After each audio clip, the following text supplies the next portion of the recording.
নমস্কার বন্ধুরা, যে যেখান থেকে আমার ভিডিওটি দেখছেন আশা করি সবাই ভালো আছেন, সুস্থ আছেন। তো চলে আসলাম দুপুরের রান্নার আয়োজন নিয়ে।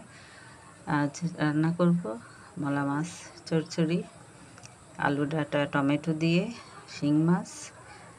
আর সব শেষে যেটা করব ওটা হলো এই যে হাঁসের চামড়া, গিলা, কলিজা, এগুলি আলু দিয়ে একটু ভেজে নেব।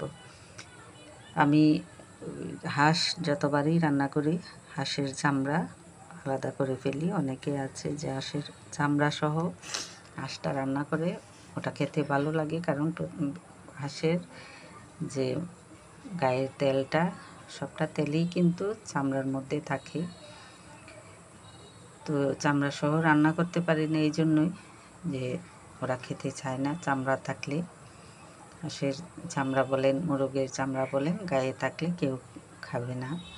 এই জন্য আমি আলাদা এই চামড়াটা, একটু মাংস, তারপরে এই যে কলিজা টলিজা যেগুলি থাকে এগুলি আলাদা করে ফেলি, করে অন্য আরেক দিন ভালোভাবে চামড়াটা পরিষ্কার করে তারপরে একটু এই মাখা মাখা করে করে দিলে ওটা আবার খায়। কিন্তু মাংস সহ, ওই চামড়া সহ মাংসটা খেতে চায় না। তো শীতের দিন হলে করে কি যে অনেক সবজি দিই, সাথে একটু ফুলকপি, গাজর, সিম, আলু, সব টমেটো, এগুলি দিয়ে আমি চামড়াটা ভাজি। তো যেহেতু এখন সবজি এতটা নেই দেওয়ার মতো, তো সবজি ছাড়াই শুধু আলু দিয়েই ভেজে দিলাম। তো ওটা আবার আমার নাতনি দুপুরবেলা খুব মজা করে খেয়েছে। তো ভাবছিলাম যে ও খাবে না, তো অনেক বাড়ছি খেয়েছে। আর এদিকে যে ডাঁটাগুলো আমার মাসি বাড়ি থেকে গতকালকে পাঠিয়েছে, যে কিছু ডাঁটা, তারপর পাট শাক, সিমের বিচিগুলি আমার আনতে মনে নেই, ভুলে গিয়েছিলাম। কারণ আসার সময় আমি খুব করে মনে রাখছি যে আমি সিমের বিচিগুলি নিয়ে যাব, তো এসে দেখি যে আনা হয়নি। তো মাসি বুদ্ধি করে পাঠিয়েছে।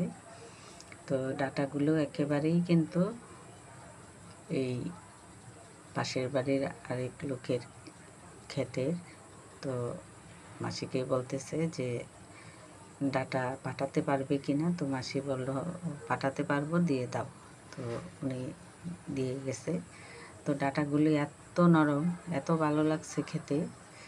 তো কিছুক্ষণ আগে মাসি ফোন দিয়েছিল যে ডাঁটাগুলি এই খাইছি কি না। তো আমি বললাম যে ডাঁটাগুলি অনেক ভালো লাগছে খেতে দুপুরবেলা। তো ডাঁটার সাথে একটু আলু আর টমেটো দিলাম, আর এই যে শিং মাছ দিয়ে একটু ঝোল রান্না করছি, ওটাও খেতে ভালো লাগছে। নিজে রান্না করে নিজেই বলি যে ভালো হয়েছে।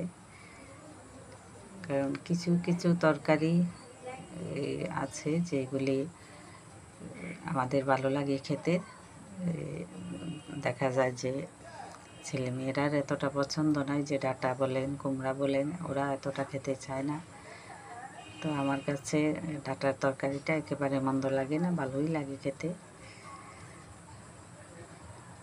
তো এই যে তরকারিটা হয়ে গেছে,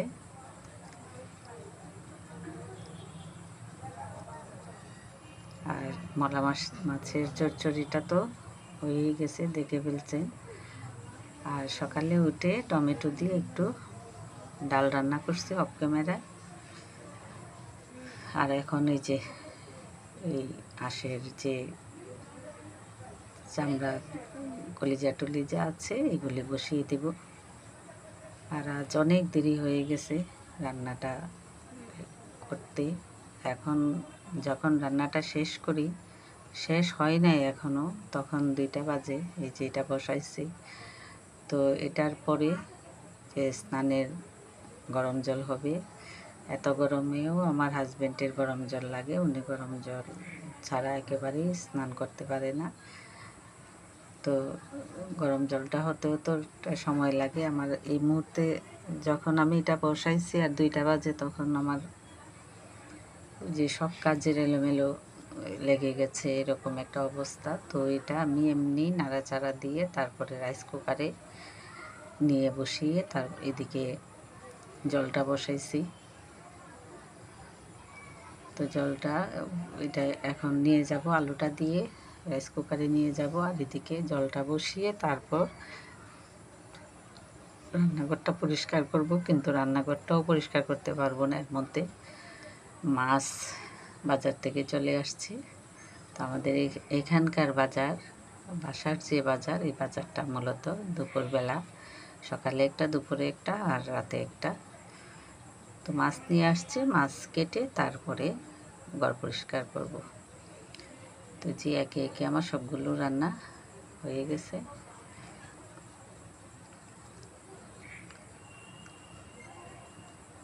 শিং মাছ দিয়ে ডাঁটা, আলু, টমেটো।